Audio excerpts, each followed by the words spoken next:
Lo que es Mansión del Mesías, lo que vamos a ver es una réplica a tamaño real del santuario. Vamos a ver el lugar santo, el atrio, el lugar santo y el lugar santísimo del santuario que Dios le pidió a Moisés construir. Vamos a ver en las estaciones que siguen, vamos a enfocarnos en 3 puntos. Número 1, la historia, los muebles, para qué se usaban. Número 2, vamos a ver cómo se puede mirar a Jesús en esos muebles. Y número 3, vamos a ver qué implica para nosotros hoy el mensaje del santuario. Vamos a cerrar nuestros ojos para orar. Señor Jesús, abrimos nuestra mente y corazón a la revelación del santuario. Inspira nuestras vidas, ilumina nuestras mentes, en el nombre de Jesús. Amén. Quiero preguntar, ¿qué es un santuario? ¿Alguien sabe? ¿Un santuario qué es? Un lugar santo donde se adora al Señor. ¿Por qué? Porque Dios está ¿qué? Ahí. Un lugar, un santuario es un lugar donde se puede manifestar la presencia de Dios. Era un lugar donde Dios vivía, porque Dios quiere estar cerca de su creación. Dios siempre ha querido estar cerca de sus criaturas. Cuando Dios creó a Adán y a Eva, hubo un problema. Ustedes recordarán, Dios creó este mundo ¿en cuántos días? 6 días. ¿Y el séptimo?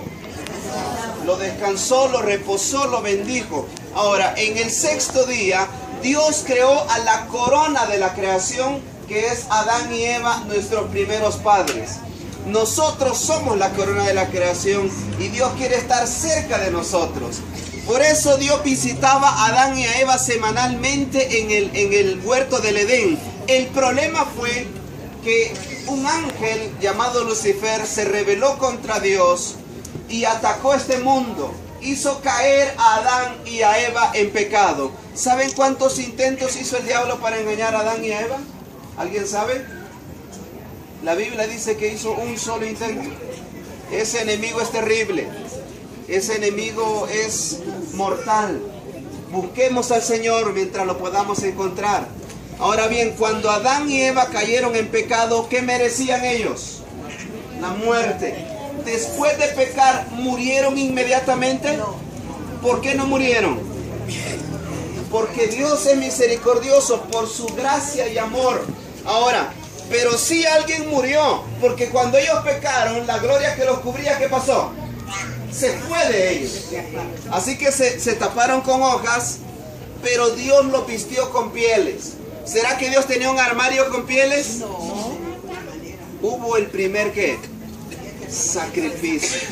Ese cordero tomó el lugar de Adán y a Eva y profetizaba a Cristo Jesús. Entonces el pecado separó a Adán y a Eva de Dios. El pecado nos separa ¿de quién?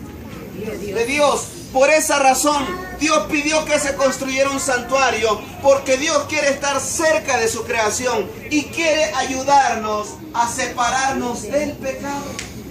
Ya que vimos qué es el santuario y para qué Dios lo construyó, vamos a ver los 9 santuarios que aparecen en la Biblia. El primero está ¿a dónde? En el cielo. Y se le fue mostrado, dice Hebreos 8:5, a Moisés como un modelo, para que Moisés hiciera una representación de ese santuario que está en el cielo. Así que Moisés construyó este santuario con los elementos que tenía a la mano, las pieles, el oro, la plata, el bronce que tenía a la mano. Moisés lo construyó. Se tardó 6 meses en construirlo, y cuando se ofreció el primer sacrificio, la gloria de Dios, el fuego de Dios quemó la ofrenda del altar y la presencia del Señor se manifestó en el lugar santísimo. Eso conmovió al pueblo, eso llenó de mucha fe al pueblo. Ahora, este santuario funcionó alrededor de unos 487 años. Y llegamos al tiempo de David para ver este santuario. David quiso construirle un templo al Señor, porque él decía: yo vivo en un palacio lujoso, vivo aquí con lujos, con comida de rey, en una habitación de rey, pero Dios vive en una tienda movible, y ustedes la van a ver dentro de un momento. Entonces David le pidió a Natán que hablara con Dios, que le preguntara si él podía construirle un santuario. ¿Y saben qué le dijo Dios? que no podía. Tú no puedes construirme un santuario porque tus manos están manchadas de sangre y alguna de esa sangre inocente. Así que, pero Dios le dio permiso a David de reunir los materiales y hacer los planos. Así que David reunió los materiales, hizo los planos y se los entregó ¿a quién? A su hijo Salomón, porque Salomón tendría el permiso de construir este santuario, que era más ancho, más largo, más alto, lleno de oro, plata, bronce, hierro sin medida. Se tardaron en construirlo alrededor de 7 años. Y cuando se ofreció el primer sacrificio, fuego de Dios cayó del cielo y la presencia de Dios se manifestó en este lugar. Y el pueblo se sintió nuevamente fortalecido al ver la presencia del Señor. La Biblia nos dice en el libro de Crónicas que se sacrificaron 22,000 bueyes y 120,000 ovejas ese día. Pongámosle un precio a un buey de $500 o 4,000 quetzales. Multiplique eso por 22,000. Solo en bueyes se gastaron 11 millones de dólares. Y si una oveja cuesta alrededor de $62.5, multiplíquelo por 120,000, le va a dar 7,5 millones. Solo en sacrificios. Ese día se gastaron 18,5 millones de dólares. Yo les pregunto, ¿fue acaso eso un despilfarro? No valía la pena. Porque esos sacrificios representaban al don más caro que Dios nos ha dado, a su Hijo, Cristo Jesús, que no tiene precio. Dios dio todo el cielo en un don, por ti y por mí, porque nos ama. Ahora, el problema fue que el pueblo de Israel se dividió en 2 reinos. El reino del norte puso su propio santuario, sus propios sacerdotes, sus propios sacrificios. Y el reino del sur llenó este santuario de ídolos paganos. Le sacrificó a ídolos paganos. Adoró dioses paganos. Adoró a los demonios. Entonces la presencia del Señor, ¿qué pasó? Se fue de este lugar. Y cuando la presencia se va, también se va la protección. Por eso los babilonios llegaron a invadir y saquearon ese templo, lo destruyeron.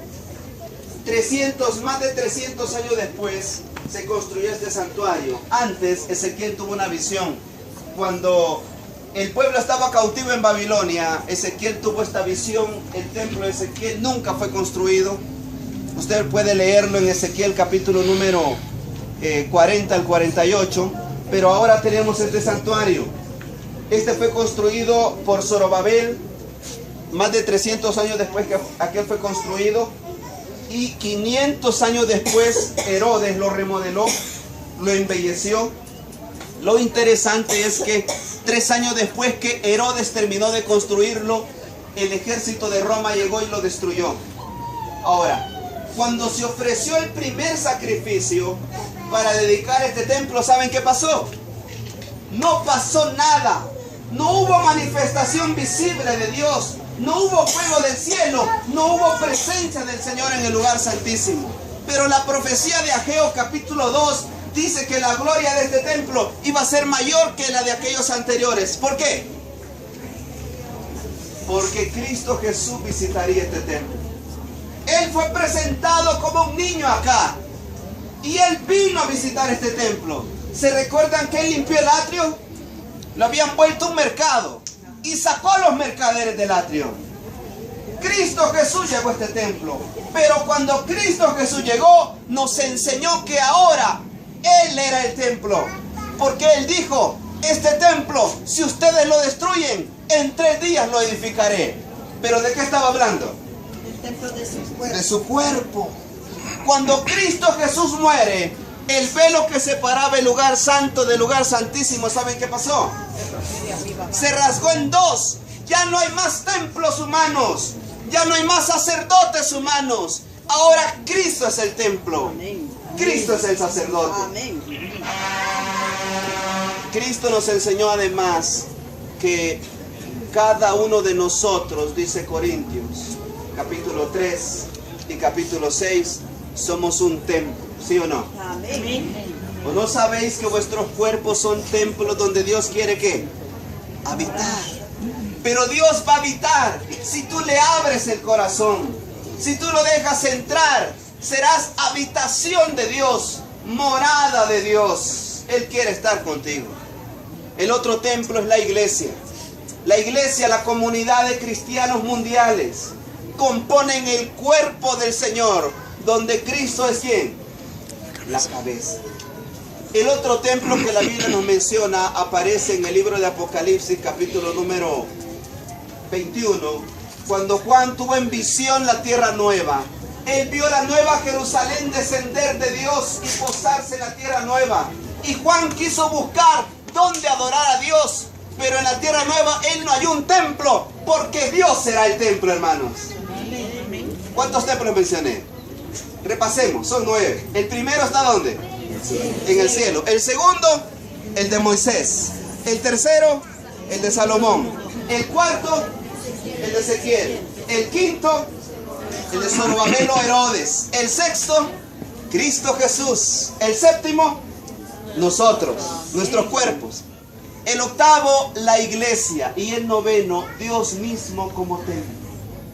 Ahora bien, Dios quería que en este lugar, en el atrio del templo, el pecador aprendiera a separarse del pecado.